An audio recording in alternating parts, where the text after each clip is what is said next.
we work. Thank you, God. Thank you, my family. Thank you, Max Tony. Thank you, Pacho. Thank you, my...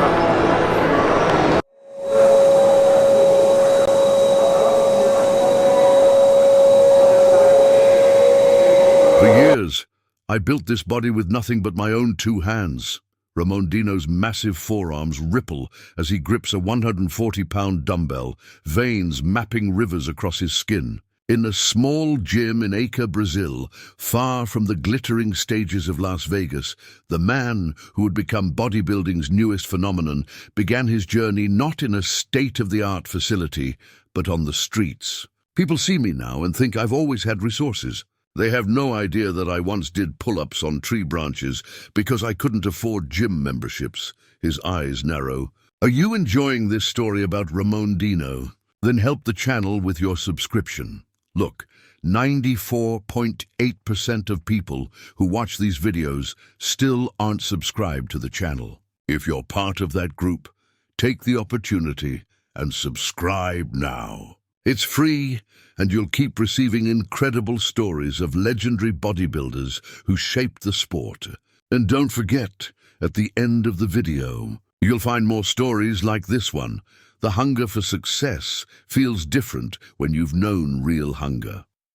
Behind every sculpted muscle of Ramon, Dino lies a secret battle that even his most devoted fans don't comprehend.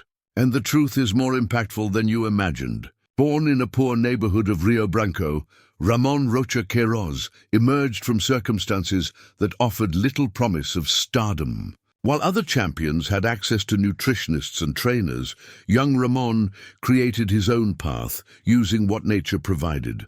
Unable to afford weights or gym memberships, he turned to calisthenics, developing extraordinary forearm strength through endless pull-ups, often performed one-handed on makeshift bars. His mother worked tirelessly to support Ramon and his siblings, instilling in him the discipline that would become his hallmark.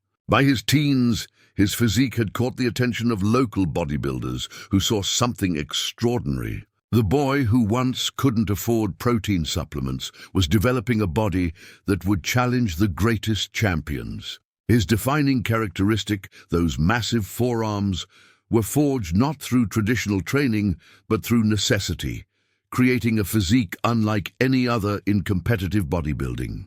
The meteoric rise of O Dinossauro do Acre, from regional competitions to international stardom, placed him directly in the shadow of bodybuilding's reigning king, Chris Bumstead. While fans saw only the rivalry on stage, the pressure haunted Ramon's every workout. People don't understand what it's like to be constantly measured against someone at the pinnacle, admits Felipe Pereira, Ramon's coach. Every day we'd see comments saying he'll never beat C-Bum, and that weighs on an athlete's mind. Despite Ramon's incredible development, judges consistently placed him second.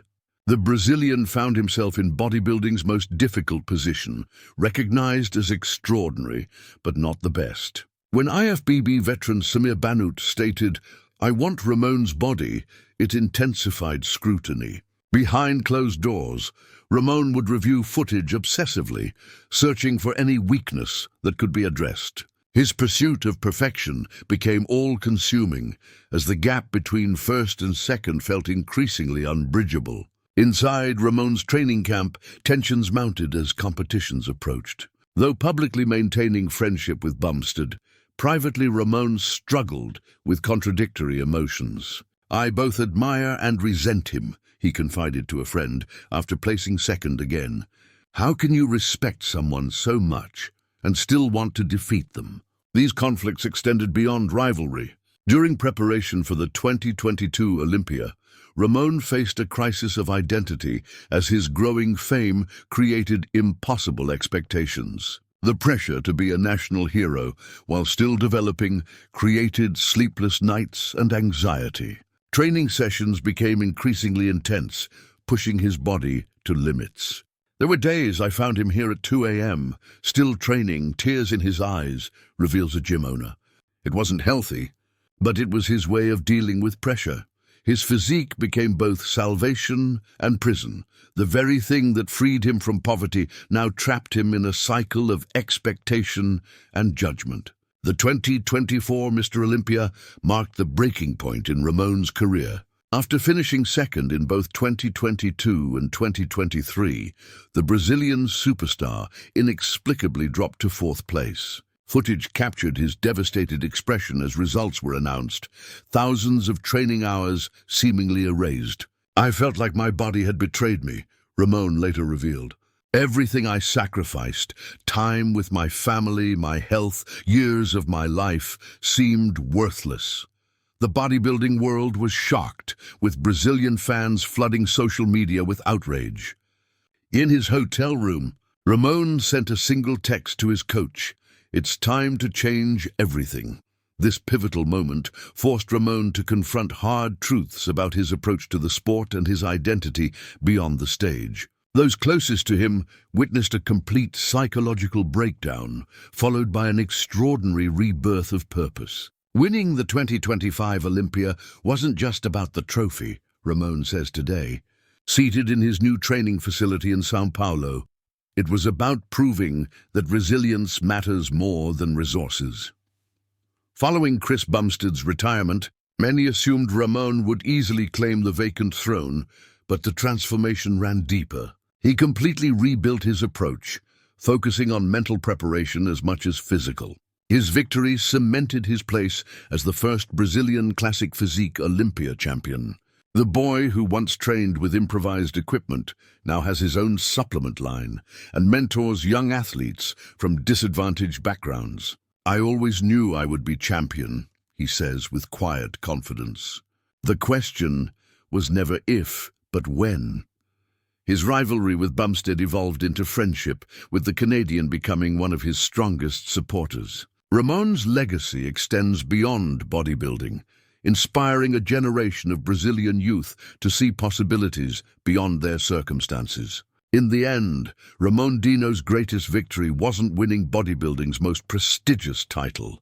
It was transforming limitation into innovation. Are you enjoying this story about Ramon Dino? Then help the channel with your subscription. Look, 94.8% of people who watch these videos still aren't subscribed to the channel. If you're part of that group, take the opportunity and subscribe now. It's free, and you'll keep receiving incredible stories of legendary bodybuilders who shaped the sport. And don't forget, at the end of the video, you'll find more stories like this one. The very poverty that once denied him access to traditional training created the unorthodox methods that developed his signature physical attributes. When you have nothing, Ramon reflects, looking at his hands, the same hands that once couldn't afford gym memberships and now hold bodybuilding's highest honor, you learn to build everything